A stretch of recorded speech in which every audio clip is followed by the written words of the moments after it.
ಕೊಟ್ಟಿದ್ರು, ನೆಕ್ಸ್ಟ್ ವರ್ಷ ಕೊಡಲ್ಲ ಅಂತ ಹೇಳ್ತಾರೆ. ಅದೇ ಇಲ್ಲಿರೋದು. ಒಂದು ವೇಳೆ ಆ ಪಂಚಾಯತಿಗೆ ಅನುದಾನ ಸಿಗದೇ ಇದ್ದರೆ ಕೂಲಿಕಾರರಿಗೂ ಕೆಲಸ ಇಲ್ಲ, no work.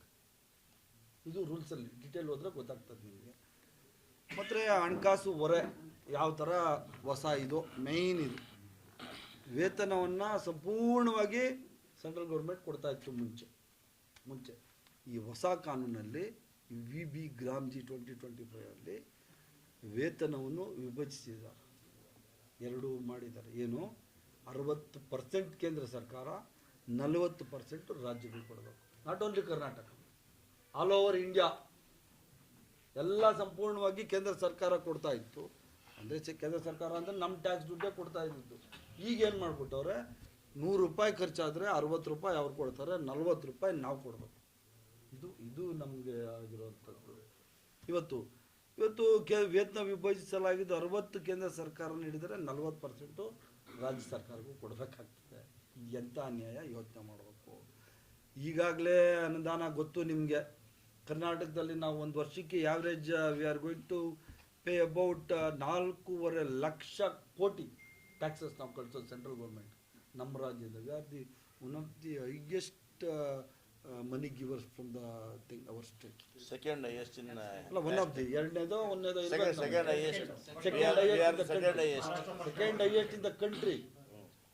Second highest in 4.5 lakh crore ನಾವು ಒಂದು ವರ್ಷಕ್ಕೆ ಕೇಂದ್ರ ಸರ್ಕಾರಕ್ಕೆ ವಿವಿಧ ಇನ್ಕಮ್ ಟ್ಯಾಕ್ಸು, ಸೇಲ್ಸ್ ಟ್ಯಾಕ್ಸ್, ವಿವಿಧ ರೂಪಗಳಲ್ಲಿ ನಾವು ಟ್ಯಾಕ್ಸಸ್ ಕಟ್ತೀವಿ.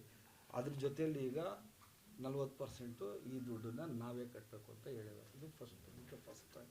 ಇದು ದೊಡ್ಡ ಹೊರೆ ಎಲ್ಲ ರಾಜ್ಯಗಳು. ಅದು ನಮ್ಮ ನೋಡಿ, ಈಗ ಬೇರೆ ರಾಜ್ಯಗಳಂದರೆ ಅವರು ಟ್ಯಾಕ್ಸಸ್ ಕಮ್ಮಿ ಕಟ್ಟೋದು, ಅವರಿಗೆ ಅನುದಾನಗಳು ಜಾಸ್ತಿ, ನಮ್ಮದೆಲ್ಲ ತಗೊಂಡೋಗಿ ಅಲ್ಲಿ ಕೊಟ್ಬಿಡ್ತಾರೆ. ಅದು ಏನು ಮಾಡೋಕ್ಕಾಗಲ್ಲ. ಅದು ಕೇಂದ್ರ ಸರ್ಕಾರ ಡೆಮಾಕ್ರೆಟಿಕಲ್ ಸಿಸ್ಟಮ್, ನಾವು ಅದನ್ನ ಜಾಸ್ತಿ ಕ್ವಶನ್ ಮಾಡೋಕ್ಕಾಗಲ್ಲ.